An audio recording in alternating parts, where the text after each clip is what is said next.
너희는 세상의 소금이니 소금이 만일 그 맛을 잃으면 무엇으로 짜게 하리요? 후에는 아무 쓸데없어 다만 밖에 버려져 사람에게 밟힐 뿐이니라.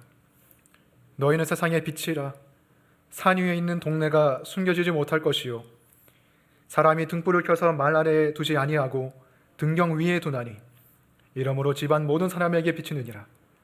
이같이 너희 빛이 사람 앞에 비치게 하여 그들로 너희 착한 행실을 보고 하늘에 계신 너희 아버지께 영광을 돌리게 하라. 아멘. 자리 앉으시기 바랍니다. 말씀을 위해서 잠시 기도하겠습니다. 하나님 아버지, 저희들의 마음이 어두운 가운데 있지는 않습니까? 주님의 빛으로 비추어 주시옵소서. 우리의 마음이 부패해 있지는 않습니까? 주님의 소금으로 저희들 이 썩음을 막아주시고 새롭게 해주시고 하나님의 언약의 말씀 붙들 수 있는 이 시간 될 수 있게 인도해 주시옵소서. 예수님 이름으로 기도합니다. 아멘. 네, 어제 제가 이제 설교 준비를 마무리를 하면서 우리 케어그룹이 자주 가는 베이커리 카페에 가서 설교 준비를 하는데 빵을 같이 먹었습니다.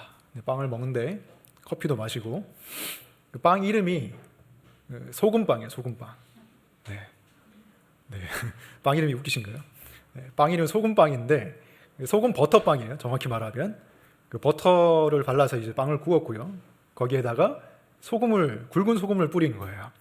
요즘에 그걸 많이 드시더라고요. 그래서 저도 이제 그걸 사 먹었는데 굉장히 맛있었습니다. 빵 하나에 2,700원짜리인데 비싸죠. 사치를 좀 했습니다. 네. 먹으니까 맛있더라고요. 그 버터의 그 고소함이 더 부각되는 것 같습니다. 왜냐하면 이 소금을 뿌리면 식재료의 고유한 맛이 더 부각되거든요. 그래서 여러분 그런 거 들어보셨나요? 솔티드 카라멜 마키아토 이런 거 있잖아요. 아니 음료에 왜 소금을 뿌리냐고요. 단 음료에 소금을 뿌리면 단 음료의 단맛이 더 부각되기 때문이에요.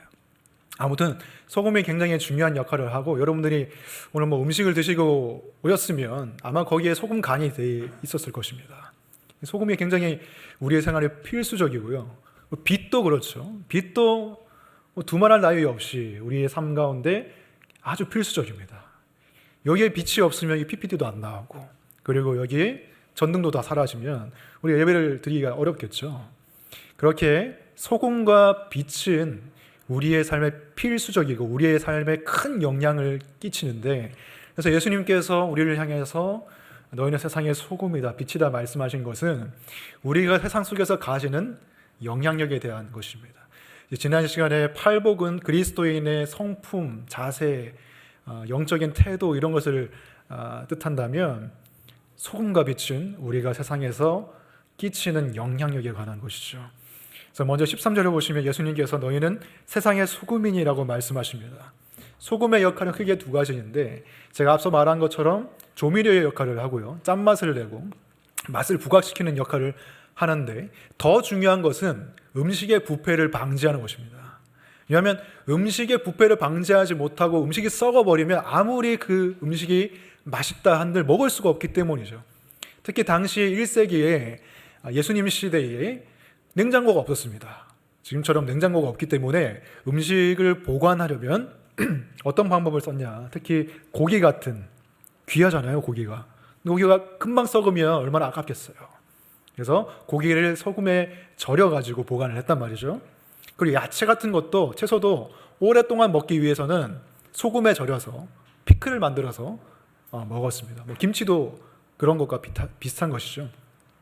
소금의 가장 중요한 역할은 부패를 방지하는 거예요.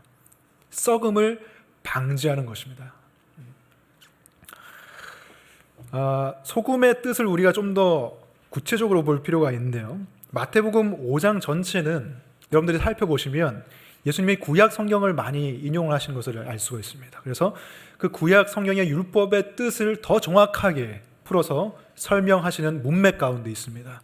그래서 소금의 용도와 소금의 이 상징하는 뜻 또한 구약 성경에서 가져갔을 가능성이 굉장히 높아요. 그래서 우리가 구약 성경에서 먼저 역대하 13장 5절을 보겠습니다. 역대하 13장 5절을 보시면 이스라엘 하나님 여호와께서 소금 언약으로 이스라엘 나라를 영원히 다윗과 그의 자손에게 주신 것을 너희가 알 것 아니냐. 자, 이 말씀을 보시면 하나님께서 다윗과 맺으신 언약을 뭐라고 표현하고 있습니까? 소금 언약이라고 말하고 있어요. 하나님이 다윗에게 너의 왕조가 영원할 것이다라는 그 약속을 주셨는데, 그 약속이 변치 않고 지켜졌기 때문에 예수님이 다윗의 후손으로 오신 것이죠. 이렇게 신실하게 하나님께서 약속을 지키시기 때문에 그 변치 않음, 불변성을 소금을 표현해서 이게 나타낸 것입니다. 그래서 소금 언약이라고 하는 거예요. 왜? 소금을 뿌리면 잘 변하지 않으니까. 소금이 하나의 불변성의 상징이 된 것이죠. 레위기 2장 13절도 보겠습니다. 내 모든 소재물에 소금을 치라. 내 하나님의 언약의 소금을 내 소재에 빼지 못할지니 내 모든 예물에 소금을 드릴지니라.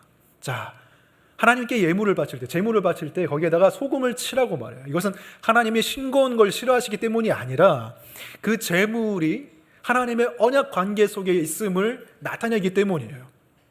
하나님과의 언약 관계에 있는 백성이 하나님께 제물을 바치기 때문이에요. 그래서 하나님의 언약을 상징하는 그 소금을 뿌리라는 것입니다. 왜? 하나님의 언약은 불변하기 때문에, 신실하기 때문에, 썩지 않기 때문에 소금을 뿌리라고 한 것이죠. 자, 그러면 예수님께서 너희는 세상의 소금이니라고 하신 의미가 무엇일까요? 너희는 세상의 소금이니. 자, 예수님께서는 세상의 소금이라고 말씀하시면서 세상과 소금 이 두 가지를 강하게 대조하고 있는 것입니다. 소금이 불변성을 상징한다면 세상은 어떨까요? 썩습니다. 세상은 부패합니다. 세상은 자꾸 변합니다. 세상은 그런 곳이라는 것이죠.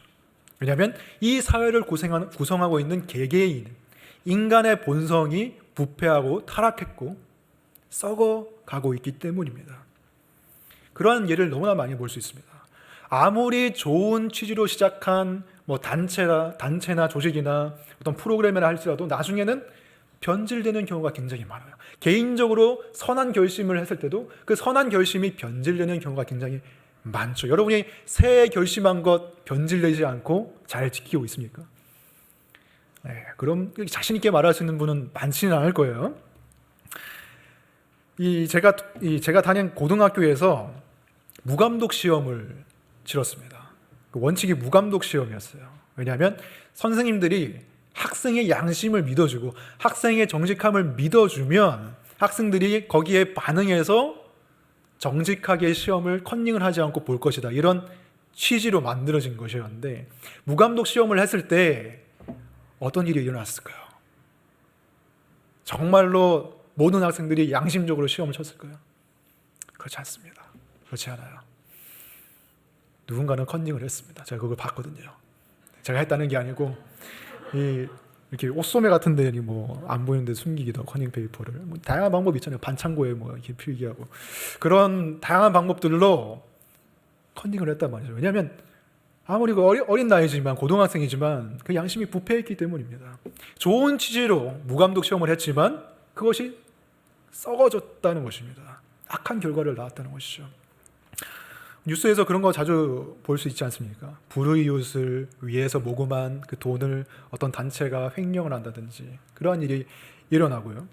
몇 년 전에 강남구에서 청렴우산이라고 해서 비가 갑자기 쏟아지면 시민들이 당황하니까 이 구에서 우산을 무료로 빌려줬단 말이죠. 450개를 비치를 해놨다고 합니다. 사람들이 비가 올 때 그 우산들을 막 잘 빌려갔어요. 잘 썼어요. 근데 몇 개가 돌아왔을까요? 30개가 돌아왔습니다. 10%도 안 돼요. 90% 이상의 사람들은 그냥 우산을 자기 걸로 만들어 버렸다는 것입니다.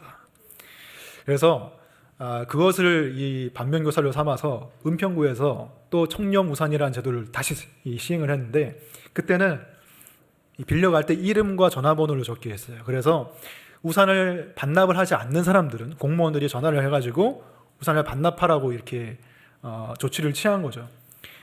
그랬더니 어떤 일이 일어났냐면 사람들이 가짜 이름과 가짜 전화번호를 적기 시작했습니다. 그래서 전화를 해도 받지를 않는 거예요. 왜? 가짜 번호니까 딴 사람이 왔는 거예요. 사회는 부패하죠. 왜? 사람들의 마음이 부패했기 때문이에요. 선한 의도로 시작한 것도 악함만 드러내고 끝나는 경우가 있고 그것을 막기 위해서 법과 제도를 마련을 하지만 그 법의 사각지대를 사람들이 기가 막히게 찾아서 자신의 이익을 위해서 사용합니다. 그래서 이 사회는 썩지 않을 것을 기대할 수가 없어요. 이번 정권이 썩었으니까 정권 교체를 합시다. 교체를 하면 어떻게 되죠? 그 정권이 또 썩어버려요. 지금 내가 다니는 회사가 너무 썩었어. 이직할래. 이직했더니 그 회사도 썩어 있죠. 아니면 나중에 썩어집니다. 중세시대에 수도원이 왜 만들어졌나요? 주류 카톨릭이 썩어졌기 때문이죠. 부패했기 때문에 수도원을 새로 만든 것인데 그 수도원 공동체도 나중에는 어떻게 되죠? 수많은 재산을 소유하면서 부패하고 타락해버리는 것을 우리는 역사를 통해 알 수 있습니다. 그렇게 계속 부패하고 썩어지는 이 세상 가운데 우리가 소금으로 부름받은 것이에요. 근데 사실 우리 자신의 삶을 봤을 때 우리는 내가 소금으로 살 수 있다고 자신하기가 어렵죠. 왜냐하면 내 마음도 부패하고 내 마음도 썩어지는 것을 우리는 잘 알고 있기 때문입니다. 사람이 보좌할 때 나는 약속을 깨뜨린 이유가 많아요. 사람의 감시와 견제가 없으면 내 양심은 너무나 연약해요. 그렇기 때문에 우리는 이 사회를 바꾸려는 어떤 거대한 노력보다는 사실은 먼저는 내 양심부터 지키는 노력이 먼저 필요한 것이죠. 우리가 하나님의 백성, 하나님의 자녀, 예수 그리스도의 제자로서 그 정체성이 변질되지 않는 것이 먼저라는 거예요. 그래서 예수님께서는 이렇게 말씀하셨습니다. 오늘 말씀에서 소금이 만일 그 맛을 잃으면 무엇으로 짜게 하리요? 후에는 아무 쓸데없어 다만 밖에 버려져 사람에게 밟힐 뿐이니라. 너희는 세상의 부패를 막는 소금으로 부름받았는데 이 변하고 썩어지고 부패하는 세상 속에서 너희만은 변하지 않아야 해라고 예수님께서 말씀하십니다. 너희만은 변하지 않아야 해. 너희만은 부패하지 않아야 해. 소금이 맛을 잃으면 어떻게 된다고요? 다만 밖에 버려져 사람들에게 밟힐 뿐이라고 말하고 있습니다. 너희는 그렇게 되지 않았으면 좋겠어 라고 말씀하시는 거예요. 그런데 여러분 이 말씀 보시면서 약간 이상하다라는 생각 해보신 적 없나요? 왜냐하면 소금은 맛을 잃을 수가 없기 때문이에요. 소금은 우리가 먹는 소금은 맛을 잃을 수가 없어요. 여러분들이 무슨 짓을 해도 막 설탕을 막 쳐도 소금의 짠맛은 변하지가 않는다고요. 예수님은 이제 짠맛을 잃을 수 있는 것처럼 말씀하셨는데 그 이유는 뭐냐면은 이 당시 예수님 시대에 사용했던 소금은 지금 우리가 사용하고 있는 소금이랑 달랐기 때문입니다. 지금 우리가 사용하고 있는 소금은 정제된 소금이에요. 그런데 예수님 시대에 사용했던 소금은 정제되지 않은 소금이기 때문에 거기에 불순물이 많이 섞여 있어요. 소금의 주요 성분이 염화나트륨이잖아요. 염화나트륨인데 그 당시에 사용하고 있던 소금에는 염화나트륨만 있었던 게 아니라 많은 다른 불순물들과 미네랄이 섞여 있었기 때문에 비가 오랫동안 내려서 그 소금이라고 불리는 그 흰색 가루를 씻겨 내려가면 거기에는 염화나트륨이 다 씻겨 내려가고 불순물만 남게 되는 거예요. 그래서 그 흰색 가루는 사람들이 소금이라고 부르지만 막상 맛을 보면 짠맛이 안 나는 겁니다. 그게 맛 잃은 소금이에요. 그 짠맛이 안 나는 소금은 쓸데가 없어서 밖에 버려지고 밟히는 신세가 되는 것입니다. 여러분, 우리는 이렇게 그 짠맛을 잃어버리기가 굉장히 쉬워요. 여러분들이 일주일 동안의 삶 속에서 성도로서 예수 그리스도의 제자로서 하나님의 자녀로서 그 정체성을 정말 변하지 않고 살았습니까? 그러기가 굉장히 어렵죠. 그래서 예수님께서 너희는 세상의 소금이다라고 말씀하실 때 우리 안에 어떤 불변성의 조건이 있기 때문에 우리가 그럴 자격이 있기 때문에 소금이라고 부르신 것은 아니라는 거예요. 오직 하나님께 그 불변성이 있기 때문에 하나님께서 우리와 맺은 언약이 불변하기 때문에 그 소금 언약이 하나님께서 신실하게 지키시는 언약이기 때문에 우리가 소금이 될 수가 있는 것입니다. 여러분, 언약, 소금 언약, 그 언약의 핵심이 무엇입니까? 언약의 핵심. 언약이라는 말을 많이 쓰는데 우리 교회 이름도 언약인데, 카비넌트인데 바로 떠오르지 않는다면 여러분 언약신학 강의를 꼭 들으시고 유튜브에서 검색해서 하셔서, 언약의 핵심은 이것입니다. 하나님께서 우리를 향한 그 사랑을 변치 않으시겠다고 약속하신 거예요. 내가 너희를 영원토록 사랑하겠다. 내가 너희를 영원토록 버리지 않겠다. 이 약속을 하신 것입니다. 누구 안에서? 예수 그리스도 안에서. 예수 그리스도 안에서 너희는 영원히 나의 백성이고 영원히 나의 자녀이고 영원히 나의 사랑을 받도록 하겠다라고 약속하신 게 언약의 핵심이에요. 그리고 그 반응으로서 우리는 하나님이 요구하시는 계명을 지키라고 하신 것이죠. 하나님을 사랑하는 마음으로 내가 요구한 계명을 지켜라. 그것이 나를 사랑하는 길이다. 그것이 너와 나의 언약이라고 말씀하신 거예요. 그런데 사람들이 그 언약을 지켰습니까? 언약을 지키지 못했습니다. 하나님의 계명을 어기고 우상 숭배를 했습니다. 그러면 하나님은 어떻게 하셔야 되죠?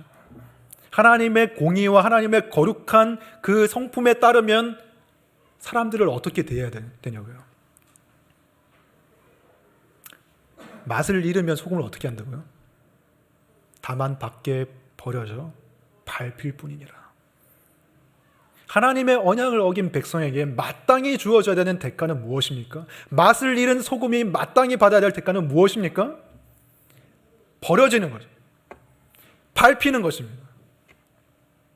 근데 하나님은 그렇게 하지 않으셨어요. 그 대신에 자신의 아들 예수 그리스도, 그분을 버리셨고 그분이 사람들에게 밟히게 하셨습니다. 그분이 죄의 대가를 대신 치르게 하셨습니다. 왜? 하나님이 우리와 약속을 하셨기 때문이에요. 우리를 버리지 않겠다고, 우리를 사랑하시겠다고 약속하셨기 때문에 그 약속을 지키기 위해서 하나님은 자신의 아들을 희생하셨습니다. 여러분, 약속을 지킨다는 게 굉장히 어려운 일이에요. 약속을 어떠한 상황에도 상관없이 지키기 위해서는 희생이 필요합니다. 여러분도 아실 거예요. 이 세상에 다른 사람들이 다 부패하고 약속을 지키지 않는데 내가 약속을 지키면 나는 희생하는 것입니다. 하지만 하나님이 우리를 위해 희생하신 것에 비하면 그건 아무것도 아니죠. 하나님이 우리와 맺은 언약, 그 소금 언약을 지키시기 위해서 하나님이 희생하신 것에 비하면 우리가 이 세상에서 약속을 지키기 위해서, 부패하지 않기 위해서, 변하지 않기 위해서 희생하는 것은 아무것도 아니에요. 더 나아가서 우리는 하나님과 언약을 맺은 백성이기 때문에 우리는 약속을 지키는 것입니다. 우리는 궁극적으로 사람들과 언약을 맺은 게 아닙니다. 우리는 궁극적으로 하나님 앞에서 언약을 맺은 것입니다. 그래서 사람의 눈이 보이지 않는 곳에서도, 사람의 손길이 닿지 않는 곳에서도 우리는 신실해야 하는 것입니다.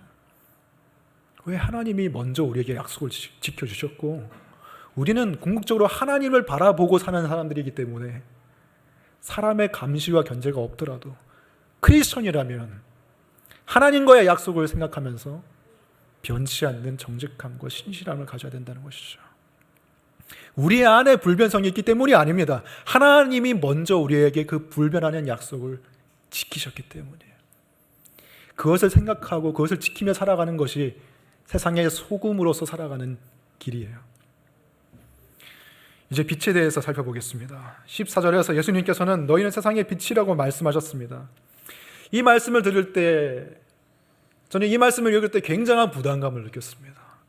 소금이라는 말은 어느 정도는 이해할 수 있어요. 어느 정도는 받아들일 수 있어요. 근데 빛은 너무나 큰 존재라고 해야 될까요? 너무나 고귀한 존재잖아요. 빛. 더군다나 요한복음에 보면 예수님께서 내가 세상의 빛이다라고 말씀하셨는데, 근데 우리도 세상의 빛이라고? 우리가 예수님과 동급인가? 아니잖아요. 우리는 사실 어둠인데 어떻게 우리가 빛이 될 수 있을까? 나는 그냥 평범한 사람인데 내가 어떻게 세상에 빛이 될 수 있나? 이런 생각이 굉장히 엄습해 왔습니다. 예수님의 말씀을 들었던, 산 위에 올라가서 예수님의 말씀을 들었던 유대인들도 아마 비슷한 생각을 했을 거예요. 내가 세상의 빛이라고? 그 사람들은 굉장히 평범한 사람들이었어요. 어부였고 농부였고 석공이었고 자영업자였고 가정주부였고, 그런 사람들을 향해서, 얼굴에 빛이 나지 않는 그런 사람들을 향해서 예수님께서는 너희는 세상의 빛이라고 말씀하신 거예요. 왜 그렇게 말씀하셨을까? 왜 그렇게 말씀하셨을까? 그것은 소금과 마찬가지로 이 문맥이 구약에서 온 것을 여러분들이 이해를 하셔야 됩니다. 구약 성경에 보면 이스라엘 공동체를 향해, 이스라엘 백성을 향해 하나님께서 이렇게 말씀하셨습니다. 이사야 42장 6절을 보시면 나 여호와가 의로 너를 불렀은즉 내가 네 손을 잡아 너를 보호하며 너를 세워 백성의 언약과 이방의 빛이 되게 하리니. 이사야 선지자를 통해서 이스라엘 백성에게 하나님께서 이 말씀을 하실 때 이스라엘 백성은 어떤 처지에 놓여 있었냐? 그들은 포로였습니다. 바벨론의 포로로 잡혀갔습니다. 이스라엘이 멸망하고 바벨론의 포로로 잡혀가 있을 때 하나님께서 이 메시지를 주셨어요. 내가 너희를 이방의 빛이 되게 하겠다. 이들의 처지는 굉장히 초라했습니다. 이들은 실패자였습니다. 이방 사람들이 볼 때 이들은 멸시받을 존재들이었죠. 영적으로 봤을 때 이들은 우상 숭배의 이력이 있는 죄인들이었습니다. 그 실패자들에게, 어둠 가운데 있는 자들에게 하나님은 내가 너희를 이방의 빛이 되게 하겠다고 말씀하세요.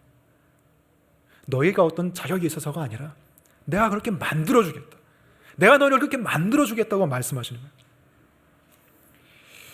이사야 선지자의 이 말씀은 당시 유대교 회당에서 아마 주기적으로 낭독되는 그런 가르쳐지는 말씀이었을 것입니다. 많은 이스라엘 사람들이 이 말씀을 알고 있었을 것이고 이 말씀이 자신들의 현실에 성취되는 것을 기다리고 있었을 것입니다. 이스라엘이 다시 한번 일어나길 바라는 마음으로 과거에 찬란했던 영광의 빛을 이방 사람들에게 비추길 원하는 마음이 있었을 거예요. 우리나라 사람들도 그런 걸 바라죠. 한국이라는 나라가 세계에 반짝반짝 빛나는 그것을 다 원하잖아요. 어느 정도는 이루어지고 있죠. 한국 치킨이 세계로 막 진출하고 TV에 보니까 외국인들이 막 독일 사람들, 프랑스 사람들이 치킨을 먹으면서 막 이렇게 하는 걸 봤는데 K-푸드, K-팝, K-드라마, 심지어는 요즘에 K-무기, 한국 무기가 그렇게 성능이 좋다고 그러더라고요. 한국이 세계로 막 뻗어나가는 걸 보면서 우리는 자부심을 느끼잖아요. 기분 좋다. 우리가 세계 경제 10위 안에 드는 엄청난 국가다. 물론 부패한 부분이 있지만 그래도 이 땅에, 이 나라에 태어나서 좋다. 이런 이 마음이 있는데 이스라엘 사람들도 그거를 느끼고 싶었던 거예요. 우리나라가 다시 한번 일어났으면 좋겠다. 세계 속에서, 이방 속에서 빛이 나고 싶다. 그런데 현실은 어땠습니까? 그들의 현실은 어땠죠? 예수님이 너희는 세상의 빛이다라고 말하셨을 때 그들의 현실이 어떻냐고요? 어두웠습니다. 그들은 로마의 식민지 백성이었습니다. 로마 제국이 부과하는 엄청난 세금에 그들은 짓눌리고 있었습니다. 신음하고 있었고 그들은 가난했고 병들어 있었습니다. 어두웠죠. 그래서 그들은 이스라엘을 정말로 빛으로 만들어준 메시아를 기다렸는데 그런 상황 속에서 예수님은 너희는 세상의 빛이라고 말씀하신 거예요. 이사야 선지자의 예언이 나를 통해서 이루어졌다고 말하고 계신 것입니다. 너희가 세상의 빛이다. 빛이 되었다. 내가 그렇게 만들었다라고 말씀하시는 것이에요. 여러분, 예수님은 거짓말하신 것이 아니었어요. 물론 그 사람들은 그걸 믿지 못했겠죠. 현실이 시궁창이니까. 근데 예수님이 너희는 세상의 빛이라고 말씀하셨을 때, 그리고 하나님께서 이사야 선지자를 통해서 이스라엘 백성에게 말씀하셨을 때 그 빛이 된다는 의미는, 진짜 의미는 경제적으로 군사적으로 부강해진다 그 말이 아니라 너희가 하나님을 예배하고 진정으로 하나님을 사랑하고 그 마음으로 하나님의 뜻을 따르는 백성이 됐을 때 하나님의 영광스럽고 아름다운 그 빛이 너희들의 삶과 생활을 통해서 드러나게 하겠다. 그 말이에요.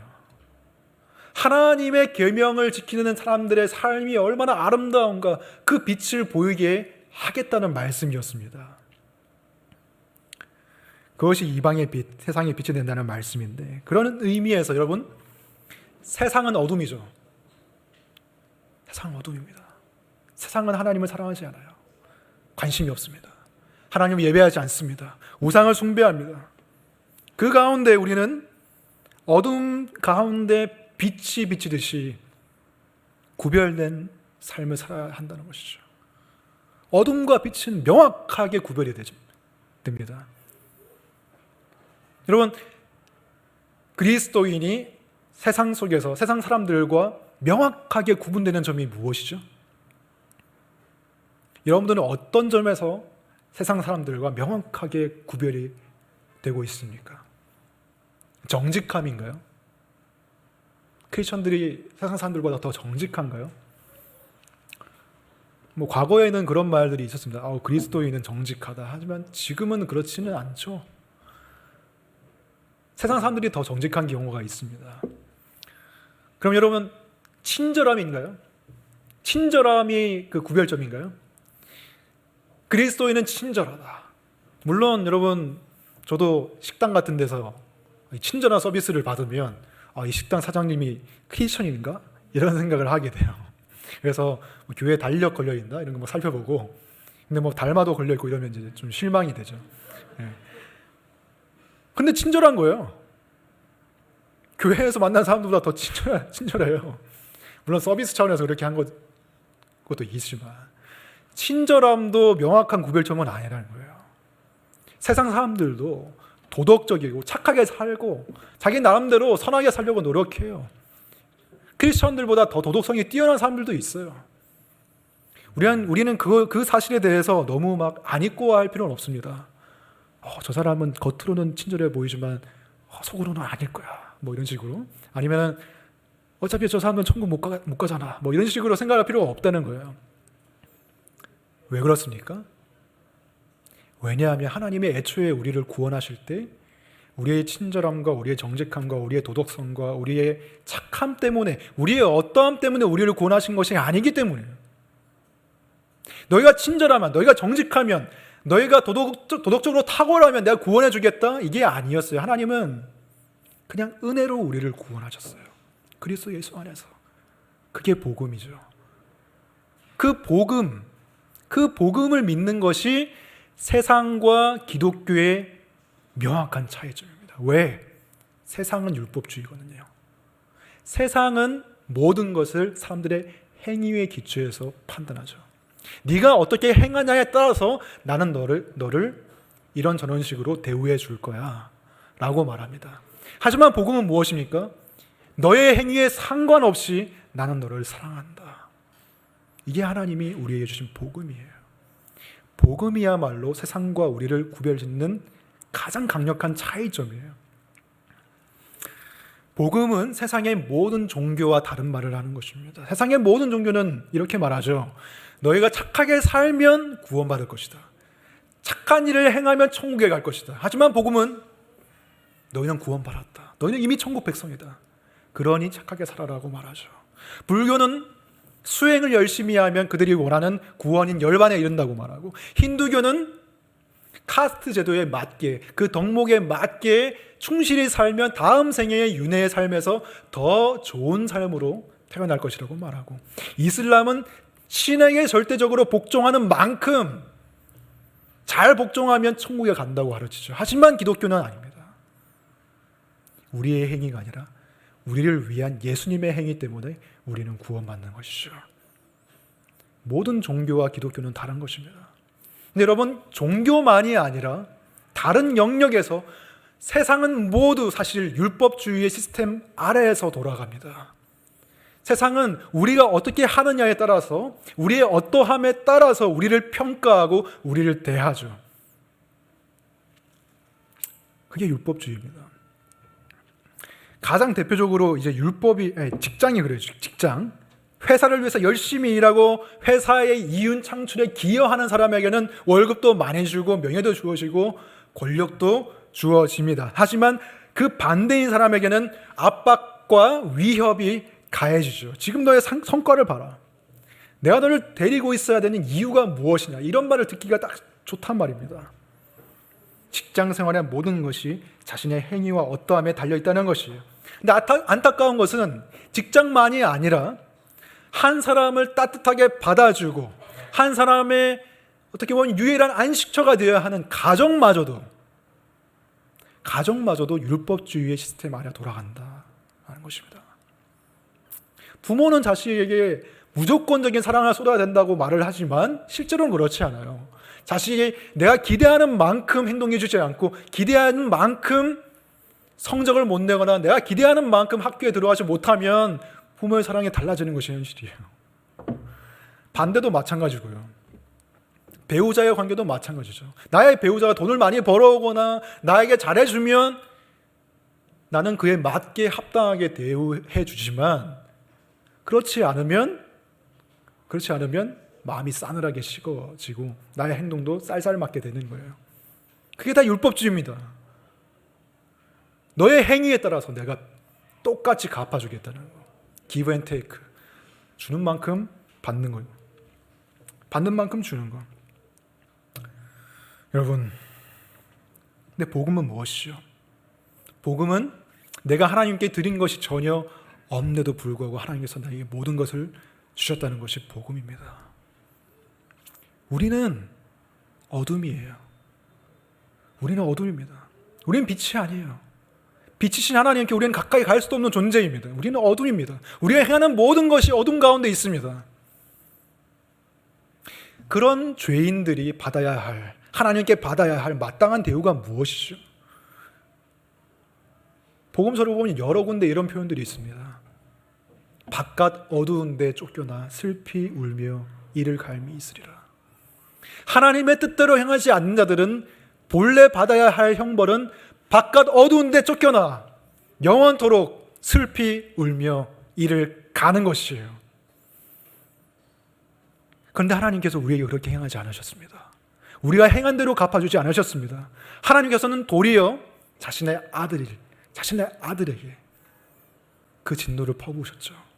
마태복음, 마가복음, 누가복음 공통적으로 기록하는 사건이 있는데 예수님께서 십자가에 달리셨을 때 낮 12시부터 3시까지 가장 해가 쨍쨍하게 비칠 그 시간에 온 땅이 어둠으로 뒤덮였습니다. 세상의 빛이신 예수님께서 어둠에 삼키워진 것입니다. 우리가 원래 그 어두움 가운데 삼켜져야 하는데 예수님이 그렇게 우리 대신에 십자가를 지신 거예요. 그게 하나님께서 우리에게 행하신 복음입니다. 그것은 율법주의와 완전히 다른 거예요.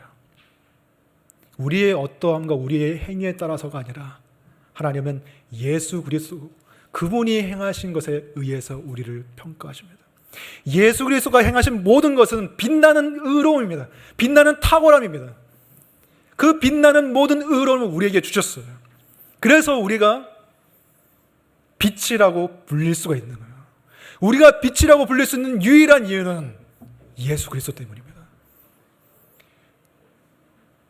우리한테는 그럴 아무런 자격이 없어요. 아무런 이유가 없어요. 하지만 하나님은 우리를 빛으로 대해 주세요. 이게 놀라운 사실이고 너무나 감사한 사실이에요. 여러분, 사도 바울이 에베소서에 보면 에베소서 5장 8절에 보면 이렇게 말합니다. 너희가 전에는 어둠이더니 이제는 주 안에서 빛이라. 빛의 자녀들처럼 행하라. 우리는 어둠이지만 우리는 빛이 될 자격이 없지만 누구 안에서? 주 안에서 빛이라. 빛의 자녀들처럼 행하라. 예수님의 말씀과 정확히 일치하죠. 너희가 빛이다. 세상의 빛으로서 살아라. 자, 그런데 이 에베소서의 문맥을 보면 빛으로 살라는 의미가 무엇인지 아주 구체적으로 나와 있는데 빛으로 산다고 할 때 우리는 아주 영광스러운 삶을 생각하죠. 물론 제가 바울이 말한 것도 영광스러운 삶인데 세상적으로 영광스러운 삶을 우리는 꿈꿉니다. 내가 아주 영광스러운 지위에 올라가서 내가 아주 높은 사람이 되어서 내가 아주 사람들에게 영향을 많이 끼칠 수 있는 스타가 되거나 부자가 되거나 정치인이 되거나 그런 사람이 되어서 내가 선한 영향력을 끼쳐야지. 근데 바울은 그런 고지론을 말하고 있지 않아요. 왜? 그렇게 할 수 있는 사람이 1%도 안 돼요. 오히려 바울은 당신들이 있는 그 자리에서 빛이 되라고 말하고 있습니다. 빛으로서 살라고 말하고 있습니다. 그 대표적인 두 가지 영역은 가정과 일터예요. 가정과 일터. 가정과 일터가 사실 우리가 사는 그 생활의 대부분을 차지하죠. 지금 여러분 코로나 때문에 사실 집, 직장 이거잖아요. 그러니까 가정과 직장 생활에서 여러분이 빛으로 살 수 있으면 여러분 삶의 거의 전체를 빛으로 사는 거예요. 그래서 에베소서 5장에서 바울이 처음으로 말하는 것은 배우자의 관계, 결혼 관계입니다. 남편은 아내를 사랑하고 아내는 남편을 존경하라고 말합니다. 그것이 빛으로 사는 것이라고요. 왜? 남편을 존경해라 이렇게 말하면은 대부분 아내들이 이렇게 생각하죠. 우리 남편은 존경할 게 없는데. 물론 밖에서는 그 사람은 존경받을 일을 할지 몰라. 하지만 가정에서는 그 사람은 존경받을 사람이 아니야 라고 많이들 생각합니다. 그래서 나는 이렇게 대해줄 수밖에 없어. 그게 율법주의죠. 당신이 행한 대로 내가 갚아주겠다. 그 가운데 바울은 복음을 적용하라고, 빛으로 살라고 말합니다. 복음을 적용하는 것은 무엇입니까? 비록 내 남편이 나의 사랑을 받을 자격이 없다 할지라도 내가 자격 없는 죄인으로서 하나님의 은혜를 받았다면 나도 동일한 사랑을 남편에게 행해야겠다. 이게 복음을 적용하는 것이죠. 그 반대도 마찬가지입니다. 아내도 남편에게 존경과 인정을 해줘야 되고 남편도 아내에게 사랑을 베풀어야 되는 것이죠.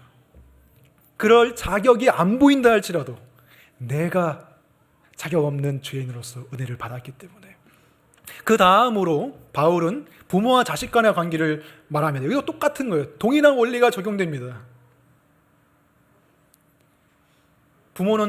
자녀는 부모를 공경해야 됩니다. 부모를 사랑해야 됩니다.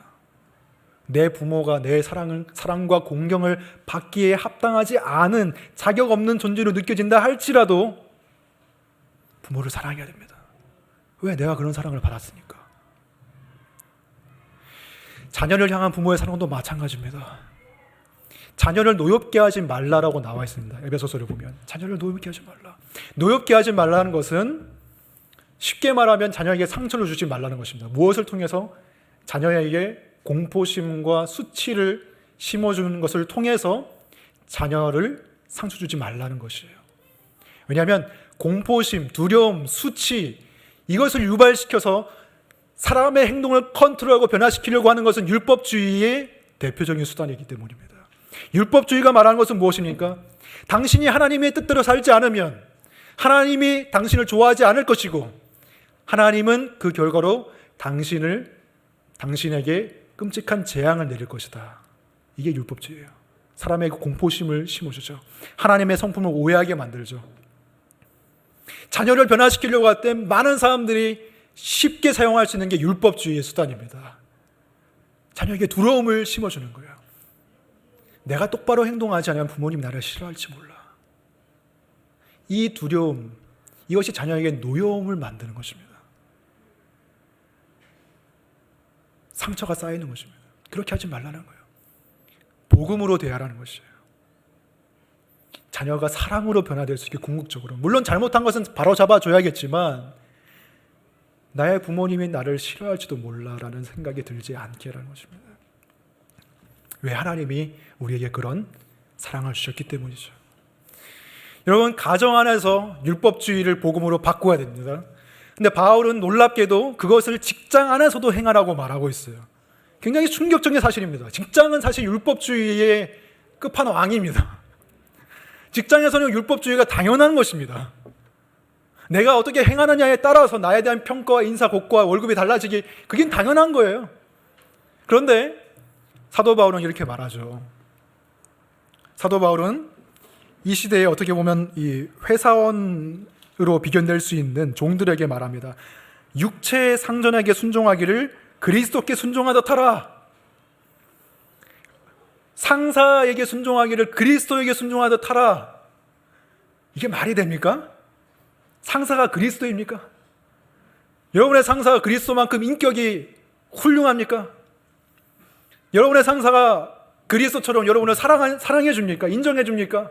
그렇지 않죠. 그런데 종들에게, 부하 직원들에게 사도 바울은 이렇게 말하고 있습니다. 너희 상사를 사랑하라고. 너희 상사를 사랑하라고. 그 사랑의 표현으로서 상사에게 순종하라. 그 순종이 그냥 일적인 관계에서 딱딱 일만 하고 끝내는 그런 게 아니라 내가 월급 받는 만큼만 일하겠다 이게 아니라 그 인간관계 속에서도 사랑이 나타나도록 하라는 것입니다. 왜? 우리가 그런 사랑을 받았으니까. 반대로 바울은 상전들에게도 말하죠. 상사들에게도 말합니다. 상전들아, 너희도 그들에게 이와 같이 하고 위협을 그치라.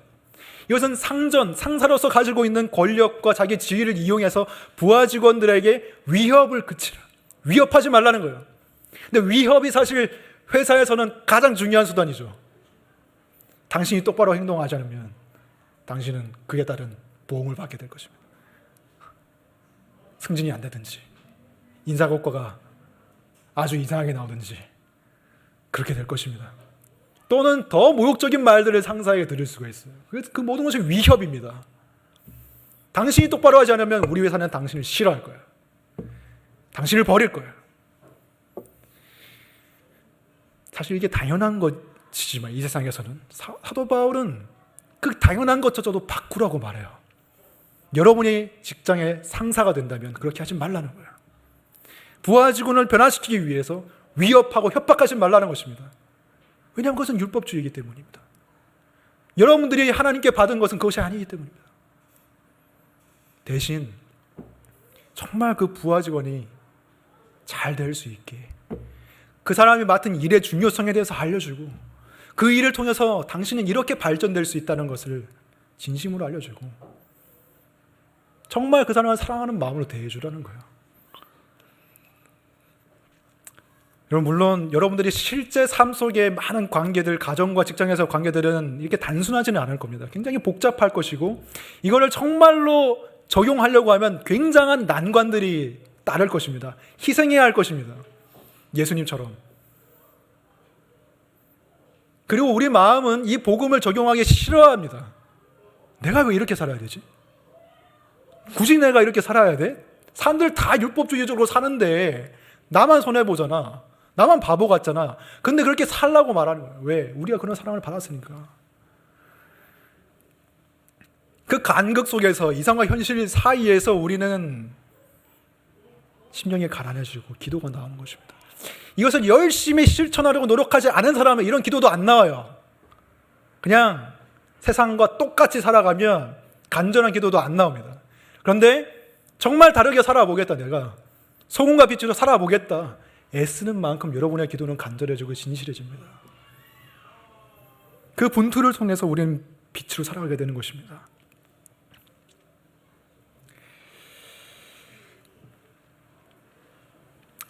마지막으로 우리는 예수님께서 하신 말씀을 개인적으로만 받아들이는 것이 아니라 공동체적으로 받아들일 필요가 있습니다. 예수님께서 너희는 세상의 소금이라 빛이라 하신 것은 사실 다 공동체를 향한 말씀이에요. 애초에 이스라엘과 언약을 맺으신 것도 이스라엘 공동체와 소금 언약을 맺으신 것이고 너희가 이방의 빛이 되겠다 말씀하신 것도 이스라엘 공동체를 향한 말씀이에요. 그래서 궁극적으로는 이것을 교회를 향한 말씀으로 보아야 합니다. 여러분, 개개인의 힘으로는 세상의 부패를 막을 수가 없습니다. 오히려 부패됩니다. 여러분이 개개인의 힘으로는 세상의 어둠을 밝힐 수가 없습니다. 오히려 여러분이 어두워집니다. 그렇기 때문에 공동체가 필요한 것입니다. 소금도 한 알만 떨어뜨리면 그게 간이 됩니까? 부패를 막을 수 있습니까? 소금도 뭉쳐서 뿌려야, 많이 뿌려야, 소금이 뭉쳐야 제 역할을 할 수 있는 거예요.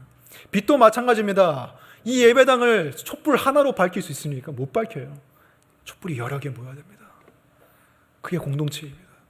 공동체로 살아가면 이길 수 있습니다. 빛과 소금이 될 수가 있습니다. 여러분, 공동체를 소중히 여기시기 바랍니다. 복음이 선포되는 교회 공동체를 소중히 여기시고, 그리고 여러분이 흩어져서 모이는 그 케어 그룹, 그리고 교회 여러 가지 모임들, 그 모임들을 소중하게 생각하시기 바랍니다. 그 모임들이 있기 때문에 우리는 그나마 조금이라도 소금답게 빛답게 살 수가 있는 거예요. 여러분들이 모였을 때 서로의 처지를 공감해주고 또 격려해주면서 당신의 처지에 어떻게 하면 복음을 적용하며 살 수 있는지 얘기해 주시고 기도해 주시기 바랍니다. 그것을 통해서 우리의 카베나두 교회 공동체가 소금과 빛으로 살아갈 수 있을 것입니다. 이 시간 우리가 같이 기도했으면 좋겠습니다.